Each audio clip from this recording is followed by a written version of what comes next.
What is going on, guys? Nick here, back with another video. For the past 10 years, Ford's stock price has been disappointing. It's down 33% since October of 2010, and over the same time period, the S&P 500 has gone up 200%. Looking at cars sold, Ford is actually ranked as 5th in the world for largest car manufacturer. So in this video, I thought I would take a look at why has their stock price gone down so much even though they're still selling millions of cars. And since we're always looking to buy low, is Ford something worth buying? The first thing we should take a look at is Ford's earnings per share over the past decade. We can see it really hasn't been very good. It follows a slightly negative trend like the share price has over the same time span. What's really interesting is when you look at the revenue versus the net income, they actually improved revenue over the time period, but costs must have gone up, which resulted in a smaller and smaller profit. When we look at their debt situation, they reported $120 billion in debt compared to $30 billion in equity. And if you've been following my videos, you'll know that approximately 4 times debt to equity is a really bad position. Usually you want to see debt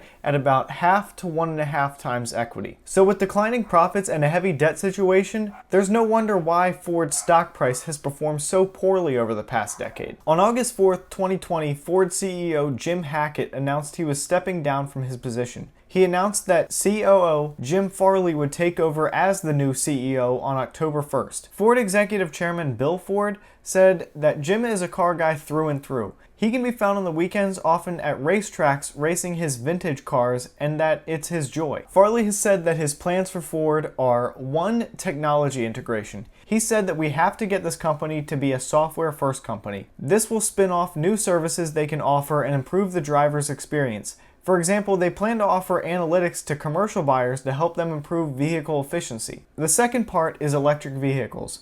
Looking at the Ford Mustang Mach-E, you can see some of the future path forward for Ford. If you looked at the car and you took off all of the badges and markings and you told me that it was a Tesla, I might believe you. Other than the taillight shape, it definitely doesn't look like something that you would expect to call a Ford Mustang. The interior actually has a giant touchscreen like the Tesla has, although according to some of the reviews I've seen for the Mach-E, the interface for the touchscreen isn't very good, and the user interface for electronics has been a consistent issue with Ford in the past. Hopefully, if they are focused on technology integration, that this is something they'll get better at in the future. Ford also plans to roll out an all-electric F-150 in 2022. So far, the sneak peeks pretty much show a truck that looks exactly like the conventional gas-powered F-150s. Ford says it's going to be their most powerful F-150 yet, but there aren't many details out, including the price. Ford is also set to re-release the Ford Bronco in 2021. I won't get too much into the details of the Bronco so this video doesn't drag on, but from everything I can tell, it seems to be a throwback design with some pretty serious off-roading capabilities,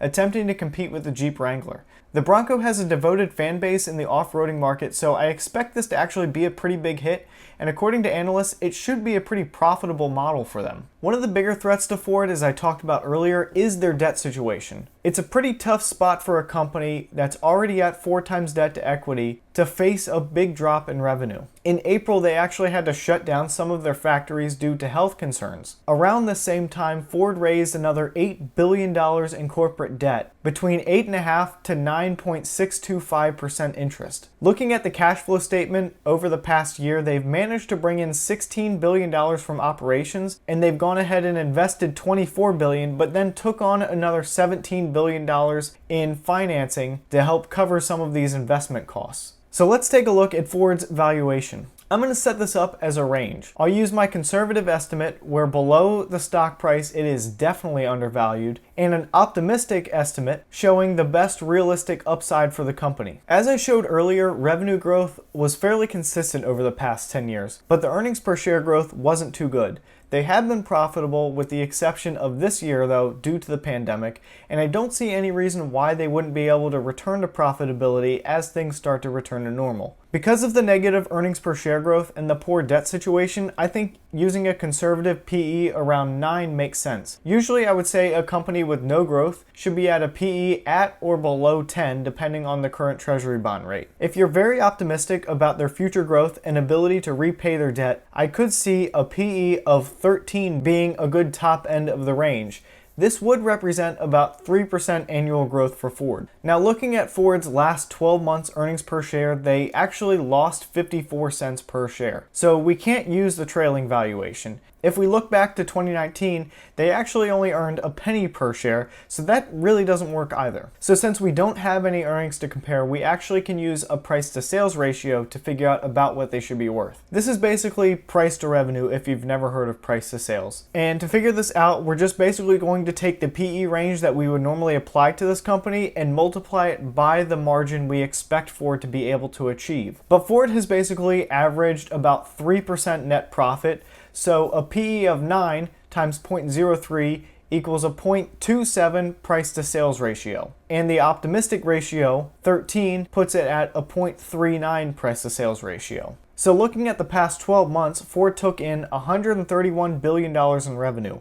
So $131 billion times 2.7 equals a $35 billion market cap estimation, which is about $8.80 per share for the conservative valuation. The optimistic valuation comes out to a $51 billion market cap, or $12.81 per share. Going back to the 2019 numbers, before they were affected by the pandemic, we got a valuation between $42 billion, or $10.55, and $60 billion, or $15.08. Now, if we go look up Ford's current market cap, we can see it's actually only $32 billion. This would mean that it's currently 9% below the current conservative trailing valuation. Next year, the current analyst projections have Ford earning about $140 billion. So using our price to sales ratio, our valuation comes out to a $38 billion market cap, or $9.55, about 15% above the current share price. We also have an earnings estimate for next year at 80 cents per share. So using our PE range, that gets us a share price of $7.20 to $10.40 using the conservative to optimistic range. Now, I know the price to sales and the price to earnings ratio didn't come out to the exact same number, and likely that's because of the margins being slightly different. None of the valuations, though, are ever actually an exact science. They're really just an estimate of what something is worth. If you think about it, nobody can ever tell you exactly what a slice of pizza could cost, but if you tried to sell me a pizza for $150, everybody would know that makes no sense. I have a Google Sheet link below in the description for Ford and all the other stocks I've done valuations on this channel for. Keep in mind that these are all based off of a price to earnings ratio and not a price to sales ratio, and I'm also only using one number instead of a range. I could update it to add a price to sales ratio if people are interested, so please comment below and let me know if you'd like to see me add that in. The best part though about this Google Sheet is as earnings and forecasts update over time, the valuations will update, so you'll be able to see a live calculation based off of all the current estimates. So if you're a believer in Ford and you do like the new direction,